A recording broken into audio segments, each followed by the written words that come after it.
it. I've timed this at 6 minutes at like halfway, and then like 7.5, 8, like tops. Just tell me when to stop. Okay, just yell, Zach, stop, or something like that. Okay, here we go. This is called, Go Throw a Stone Tablet Through the Glass Door of a Masonic Temple.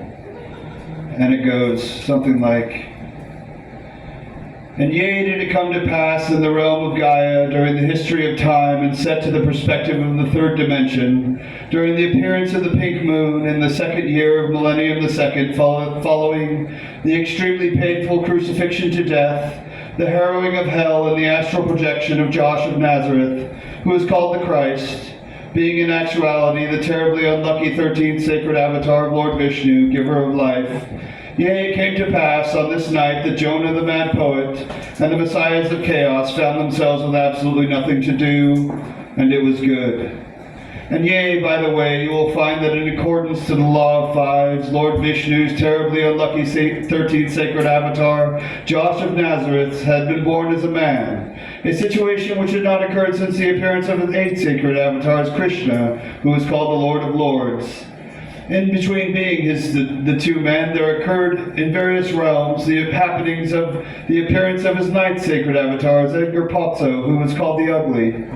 The appearance of his 10th sacred avatar is Grog the Magnificent, who is called the One-Eyed Slug. And the appearance of his 11th sacred avatar is Happy, who is called He of the Perpetual Frown. And the appearance of his 12th sacred avatar is a delicious rainbow trout. And it was good. And so did it come to pass on the night of the pink moon in question, within the heavily fortified battlements surrounding the national borders of the global empire of the 51 United States of America, in the south of the realm of the state of California, within the city of Riverside, where, yea, did live the 4 human beings in question, now known as the 4 kindlers of the Dead Peace Pirate Movement, who, during that time of great unrest throughout the empire, were unknowingly the completely insane agents of Our Lady Heiress of Discord, hallowed be her name. And that night they sat around bitching, and bitch they did, and verily did they bitch hardcore about the global empire and about how most of their fellow countrymen somehow knew not even of its existence and lived in the perpetual darkness of the empire's 51st state, which is known thusly as denial. And verily did the 4 kindlers of piracy sit around for long hours that legendary night, and yea, was it bitched into the night of their countrymen, who, upon lending an ear to a pirate for mere moments and listening briefly, scanning for the all too familiar sound waves which they held so dear, known thusly as the precepts of order and capital, would almost invariably snatch their ear back from it and from them if it was transmitted to their glands of consciousness, any pattern stretching outside said precepts. The unfamiliar sound patterns which the pirates would resonate in their attempts to free their countrymen's glands of consciousness emerged miraculously from the ancient archaic devices which the pirates would frequently consult, and verily these devices were known thusly as books. Yea, the pirates would daily liberate the mystical books from their ghastly prisons of Barnes & Noble, built by the demons of order and capital, from the bones of their slaves, yea, toiling in woe, and yea, toiling in secret, for the empire spread like a disease across the realm of Gaia, and yea, were the books thusly liberated. And the unfamiliar frequencies which were perceived by their fellow countrymen who would pass by hither and thither in the city square, these rhythms were the mystical incantations contained within the books, and these incantations were known thusly as facts.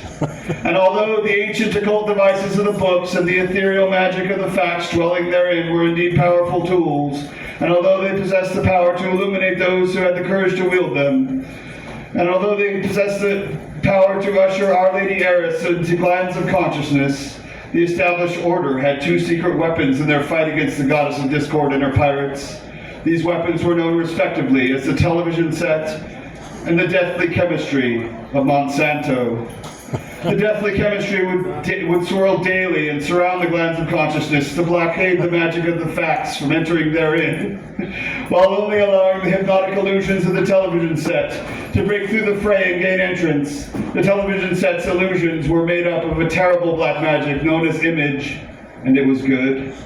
And thus, many countrymen remained trapped within the precepts of order and capital, and the precepts were dictated at all times to the countrymen through the black magic of image, and never knew that they the joy of wandering, and always they were lost, standing in line, and yea, did it come to pass that they took to working at the department of motor vehicles.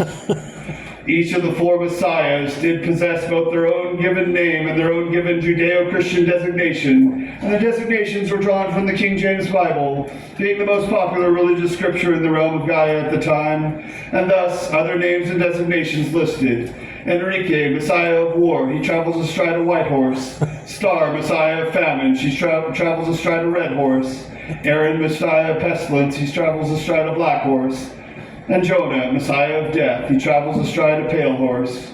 And let it be known that not a single fucking one of these people ever rode a horse in their fucking lives. And yea, the text from which they did draw these designations, that scripture known as the King James Bible, it was a good text, and it was a sacred text, and it was highly bastardized. And yet, okay, sorry. I took it too far, my bad. But really the actual story of go throw a stone tablet through the glass door of a Masonic temple is fucking insane. Okay, I'm gonna tell it for real now. So it's true that the 4 of us, the pirates, were sitting around Enrique's house and bitching about how our demonstrations in downtown Wednesday night were going. We were pissed off after 9/11 at the right people, unlike most of the United States at the time. I remember when I first heard the planes had crashed the morning of 9/11. Later that day at RCC, Enrique saw me, there was a beat, and he laughed sardonically, as was his way, and told me, the CIA crashed the planes, bro. Yea, and nigh, and quite verily. You know, what's an interesting habit of the Central Intelligence Agency is releasing, am I done? Okay, thank you. Thank you.